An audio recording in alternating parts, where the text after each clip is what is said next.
we usually start the session by saying Alhamdulillah, that we're able, so in Arabic, Alhamdulillah is thank God, that we're able to meet, that we are able to talk about the things that we talk about as an organization, that we're able to do the work that we're doing, because in other less privileged countries, they don't have that privilege or opportunity because of hunger or poverty, or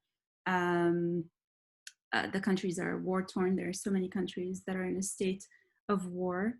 And also we managed to survive, so every one of us that's here managed to survive COVID-19, the recent development that we all as a world had to deal with.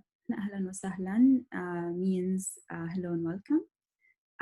And it's the way we bring our environmental and social interests to the world. So everyone's welcome to participate. Everyone's welcome to share their insights, and we're all working towards the common goal, which we believe is important and which we believe needs to be brought to the forefront of the conversation. So when we're usually interacting over the internet, it's important for us to realize that everything we do has a carbon footprint. So this session, you're being here, it's just because you're in your dorm rooms doesn't mean that we're not expending energy. So the internet is using energy,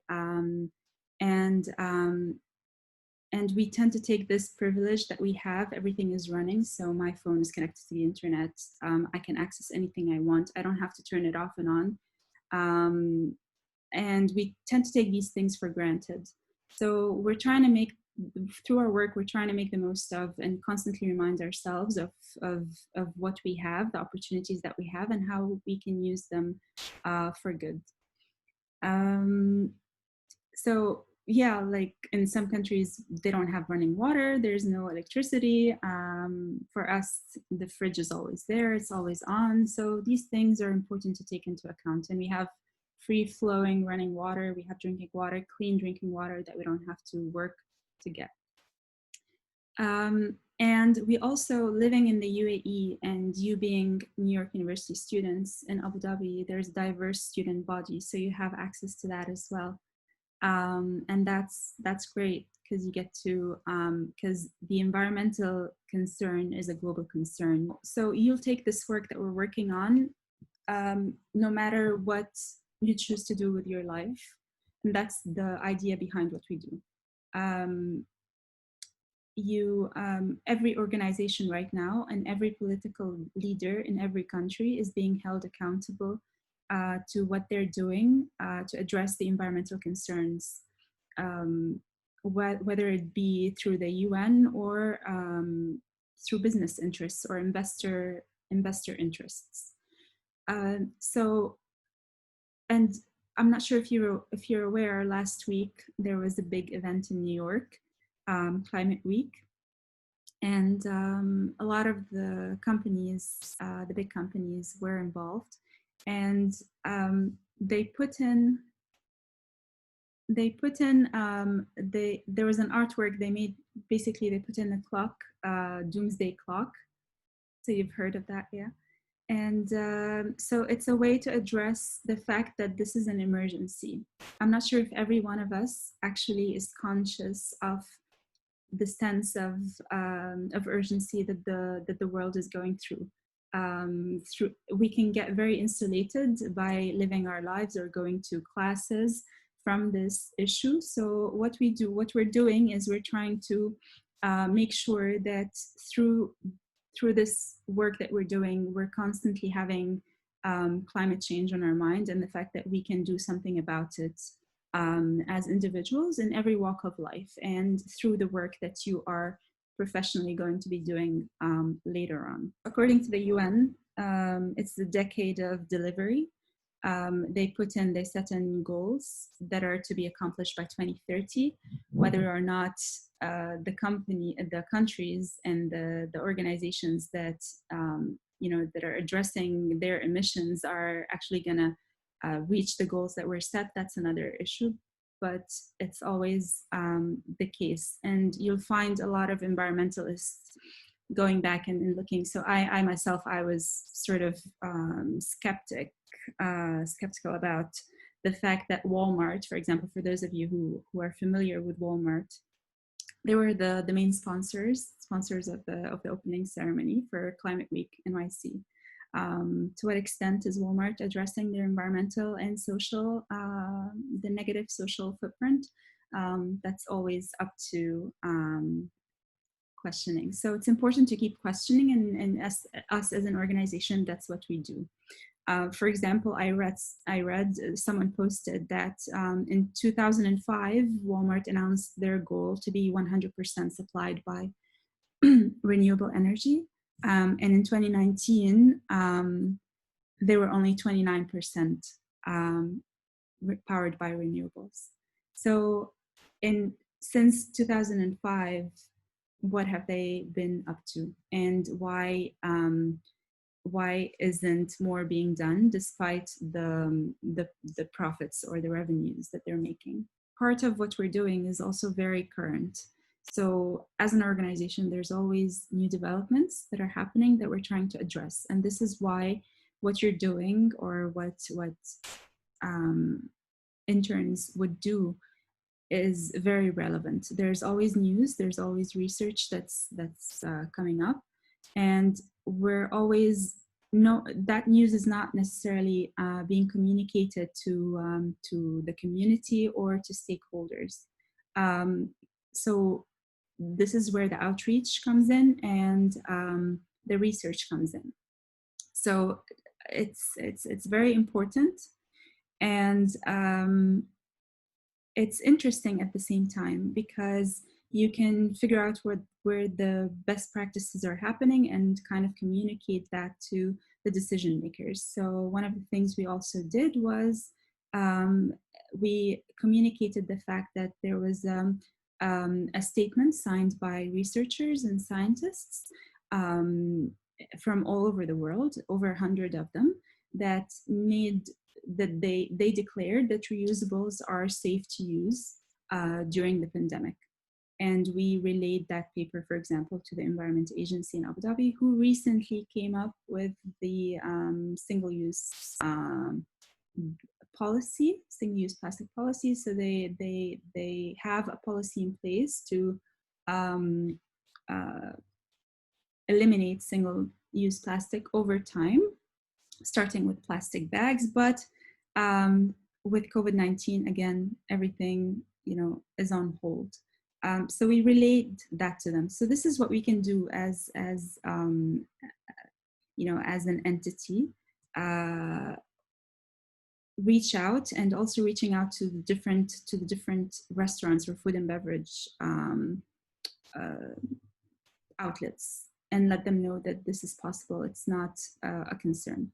So in the UAE, we have a very business-friendly environment, but at the same time, the UAE has signed the Paris Accord and the Paris Agreement, and so they are on their they are participating, as opposed to the US, which is withdrawing from it. A lot of the research that's happening, it's happening elsewhere in the world, and the alternatives that are being proposed might not necessarily apply to the UAE. For example, with the plastic, again, I'm using the single-use plastic movement.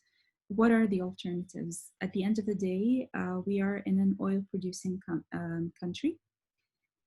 And are the alternatives bioplastics? Well, we communicated the fact that bioplastics have their issues, and they do not decompose in landfill. And if they end up in the waterways, they pose as much a threat as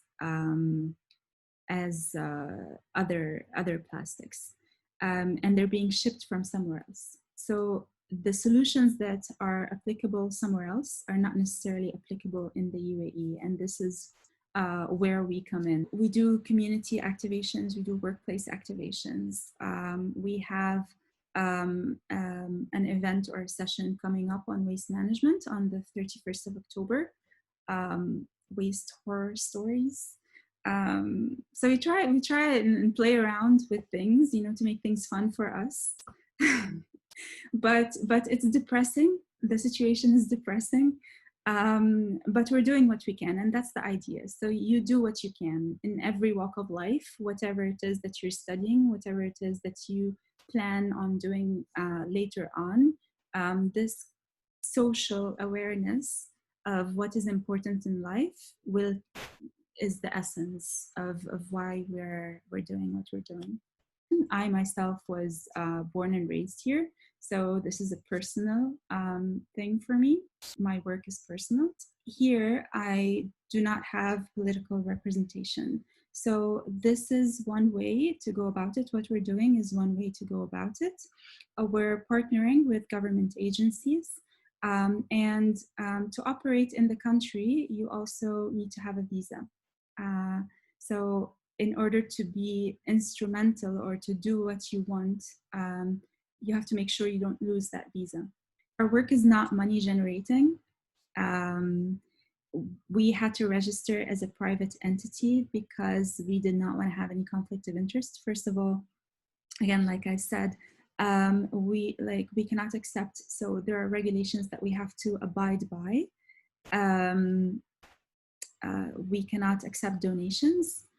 Even Climate Week, that was sponsored by so many corporates, had a donate button on their website. But in the UAE, we are not able to accept donations. So one of the ways we go about doing things, we started recently, is have a membership, a paid membership. So everyone's is free to join for free. But there's also the paid membership option. And that's one way we can generate the money to cover our operating expenses. So every business out there, at the end of the day, they're looking to make money. And that's I don't know if it's the sad part, it's the way the world works. But are they taking for granted the fact that they have to account for their negative social and environmental impact, and that they have to be honest with people? So this is where we come in.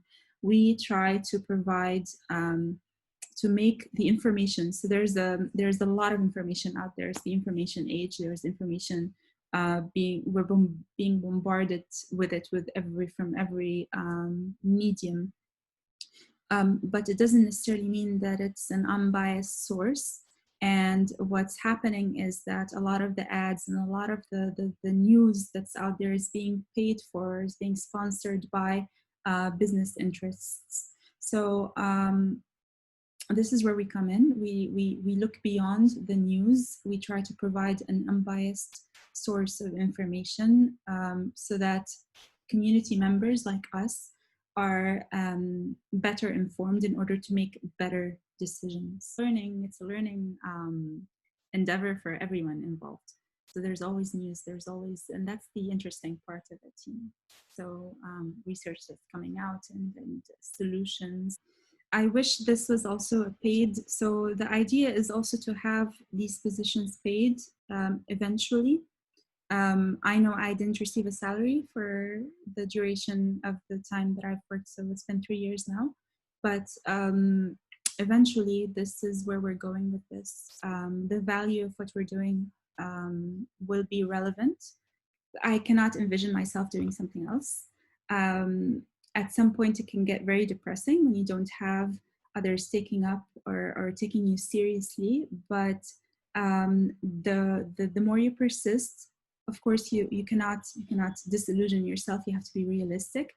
But the more you persist, the better things get.